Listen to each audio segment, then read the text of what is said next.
we have 5 significant updates regarding the Galaxy S25 Ultra, including a concerning possibility that there may not be enough units available in 2025.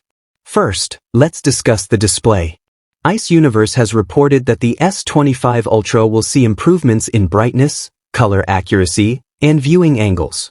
You might expect Samsung to use the newer M14 display panel for these enhancements, however, that's not the case. Instead, they are sticking with the M13 panel from the Galaxy S24 Ultra. Meanwhile, competitors like the iPhone 16 Pro Max and Pixel 9 Pro XL are already utilizing the M14 technology.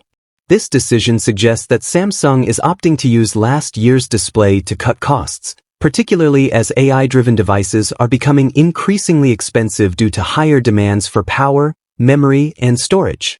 As a result, manufacturers are making compromises on display technology to maintain their budgets. While it's uncertain how Samsung plans to implement these enhancements with the older M13 panel, it's notable that ICE Universe has not deleted his tweet about these improvements, which is typically a sign that he stands by his claims.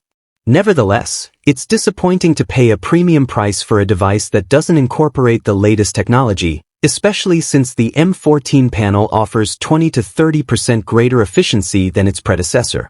Next, let's look at the color options for the S25 series. The standard Galaxy S25 will be available in Moonlight Blue, Silver Shadow, Sparkling Blue, and Sparkling Green. The S25 Plus adds Midnight Black to this color lineup, while the S25 Ultra will offer Titanium Black, Titanium Blue, Titanium Gray, and Titanium Silver.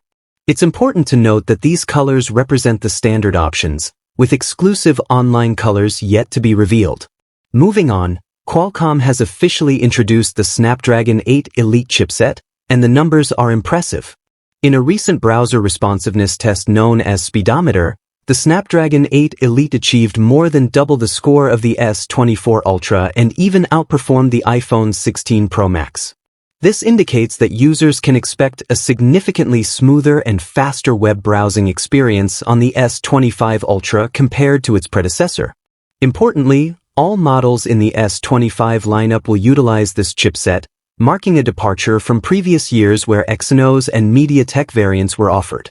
However, there's an ongoing concern regarding Qualcomm's licensing agreement with ARM, which could leave Samsung without the Snapdragon 8 Elite chipset for the S25 Ultra.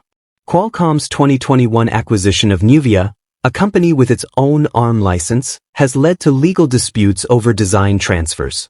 ARM has issued a 60-day notice for Qualcomm to renegotiate their agreement, or else they risk losing access to ARM technology. If Qualcomm loses this battle, it could significantly disrupt supply chains for Samsung, OnePlus, and other manufacturers. Despite these challenges, I believe a settlement is likely because both companies rely heavily on one another for their business operations.